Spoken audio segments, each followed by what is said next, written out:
Bismillahirrahmanirrahim. Assalamualaikum. Assalamualaikum vlog. Welcome to my guys. Enggak, bercanda. Assalamualaikum warahmatullahi wabarakatuh.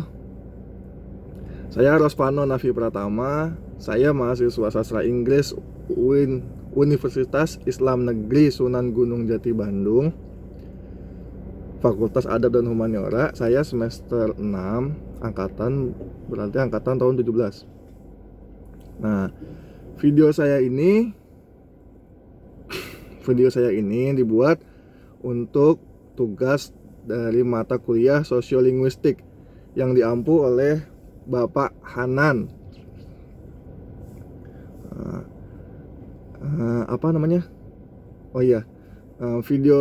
Video tugas ini dibuat untuk mereview video YouTube dari orang bule namanya Anthony Pim.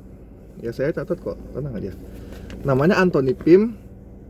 Dia itu membuat video di YouTube berdurasi 8 menit tentang membahas sosiolinguistik. Judulnya What is Sociolinguistic. Kalian bisa cari videonya, ntar di search.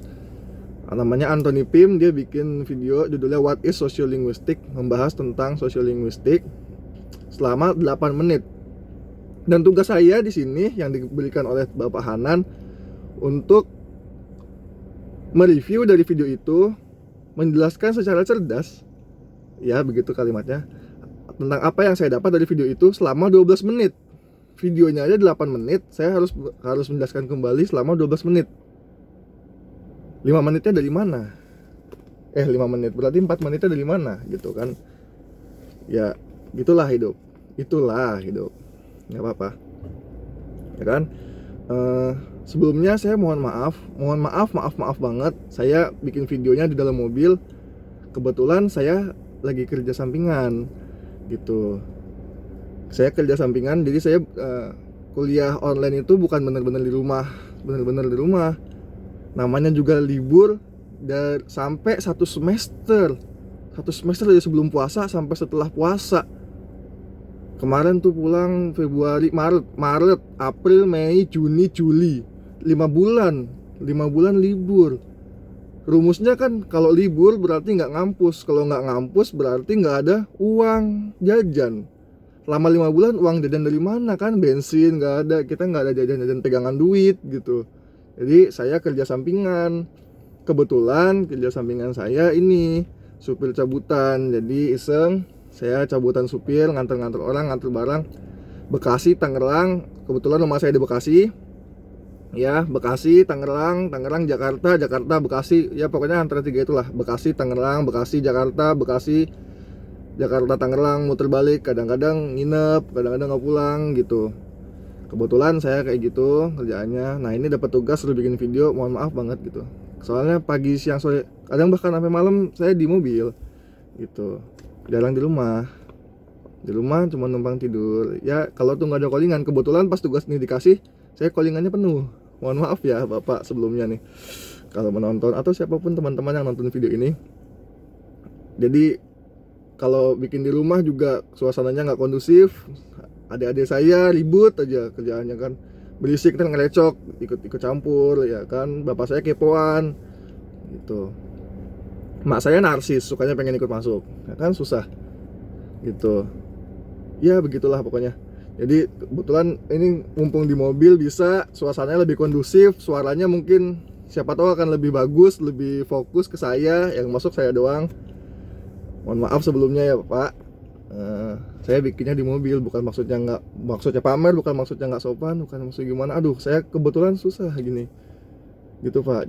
Jadi saya libur 5 bulan nggak ada pemasukan, saya nyari kerjaan Pak gitu kan teman-teman. Saya nyari kerjaan, kebetulan kerjaannya supir gitu. Ya untung-untung bisa nutupin uang 5 bulan itu, ya kan. Syukur-syukur bisa buat jajan, ya jajanin dia lah ya kan, dikit-dikit. Ya, dia juga udah jajanin orang lain gitu ya, iseng aja. Ya udah, singkat aja, saya harus menjelasin tentang apa nih namanya, sosiolinguistik. Ya, sosiolinguistik, tentang sosiolinguistik dari videonya si Anthony Pim itu, What is Sociolinguistic. Dari video yang berdurasi 8 menit itu, saya udah menggarisbawahi beberapa catatan nih. menurut Anthony Pym, dari yang saya dapat, saya yang pahami, sosiolinguistik itu membahas tentang think and think. Think and think. Think itu kayak sesuatu dengan yang difikirkan gitu. Think, THING dengan THINK. Think berpikir dengan think suatu benda, suatu hal, sesuatu lah. Think dan think.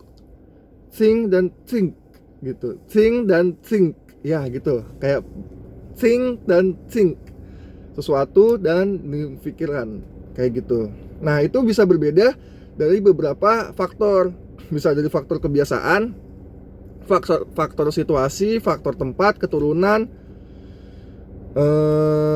faktor sosial. Nah, yang paling mencolok adalah faktor gender, pria dan laki-laki, pria dan wanita. Karena dimana kan ini menyangkut dengan think dan think, yang difikiran gitu, sedang difikiran. Jadi karena secara mencolok laki-laki dan wanita pola pikirnya berbeda untuk menanggapi suatu hal.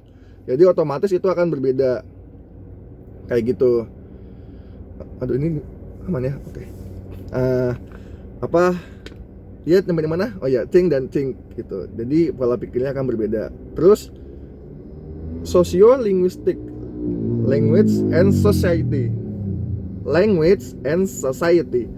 Bahasa dan masyarakat, bahasa yang berkembang di masyarakat. Bisa jadi di masyarakat A bahasa yang berkembangnya seperti itu, di masyarakat B beda lagi, dan C beda lagi, D beda lagi, atau beda-beda juga, atau mungkin D dengan yang A sama, A dengan yang di J sama gitu, C sama yang A beda, kayak gitu. Kalau menurut kalimatnya Anthony Pym, dia menyebutnya itu dengan domain. Domain itu kayak ibaratnya yang paling sering, yang dominan. Ini domain ini yang dia di family, di keluarga. Kayak kebiasaan di keluarga, bahasa yang dituturkan di keluarga tidak dipakai di umum gitu. Hanya dipakai di lingkup-lingkup keluarganya aja. Jadi saya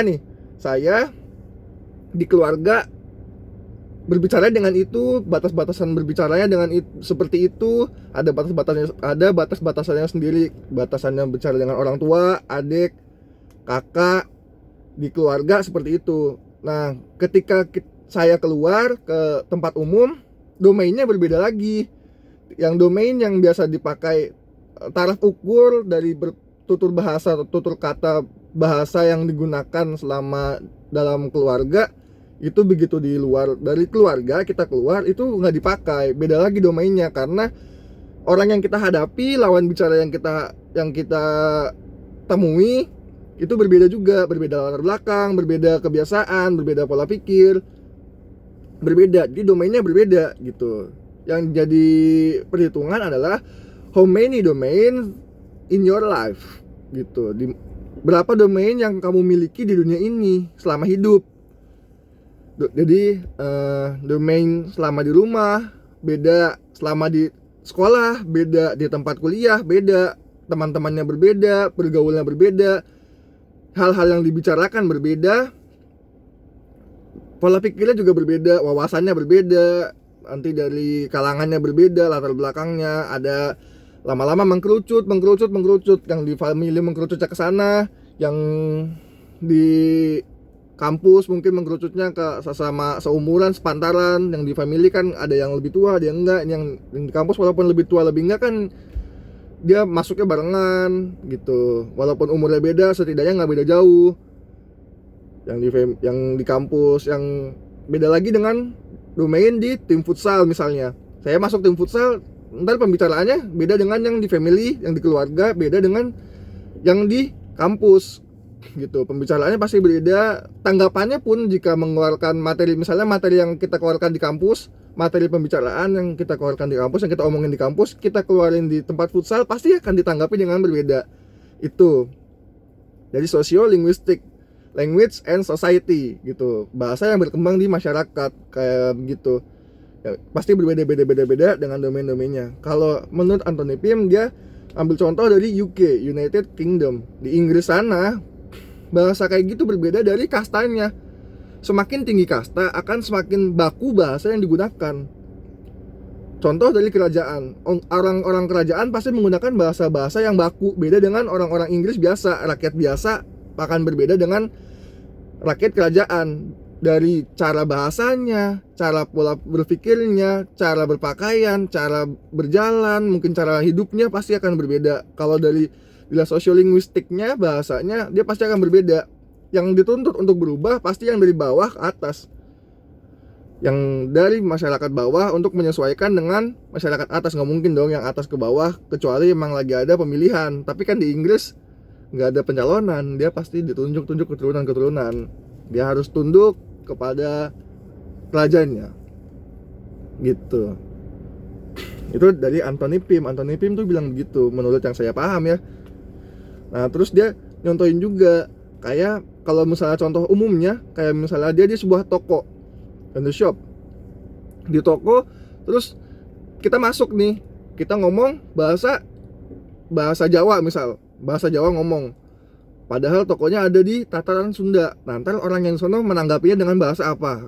Atau kita masuk dengan bahasa Batak, atau mungkin yang bahasa yang lebih berbeda dari yang tempat biasanya, kita menggunakan bahasa Inggris di toko tersebut. Otomatis gimana respon dari merekanya gitu. Mungkin yang latar belakangnya tinggi, sekolahnya tinggi, yang wawasannya tinggi, mungkin bisa mengimbangi kita gitu jika kita menggunakan bahasa Inggris. Atau jika dia punya wawasan luas tentang bahasa-bahasa lain. Kalau misalnya enggak, kan akan jadi tataran beda. Mau tidak mau kan kita harus menggunakan garis baku yang semua orang bisa. Kalau misalnya namanya di umum di dunia, bahasa internasionalnya itu bahasa Inggris. Nah, kalau kita ke tempat asing, kemanapun gitu, kita misalnya Indonesia, kita perginya ke Brazil, walaupun kita nggak bisa bahasa Brazil, nggak mungkin kita pakai bahasa Indonesia, kita menggunakan bahasa Inggris, karena Inggris bahasa internasional. Nah, seperti kayak di situ, di Indonesia, kita lagi di Sunda nih, di Bandung. Saya orang Bekasi, kurang paham bahasa Sunda, jadi ngomongnya condong ke bahasa Indonesianya, karena bahasa bakunya bahasa Indonesia gitu, bahasa ibunya, bahasa resmi, bahasa ibu mah bahasa Sunda, bahasa resminya gitulah. Jadi yang sekiranya semua orang paham, walaupun agak terbata-bata juga gitu. Gitulah sekiranya kan.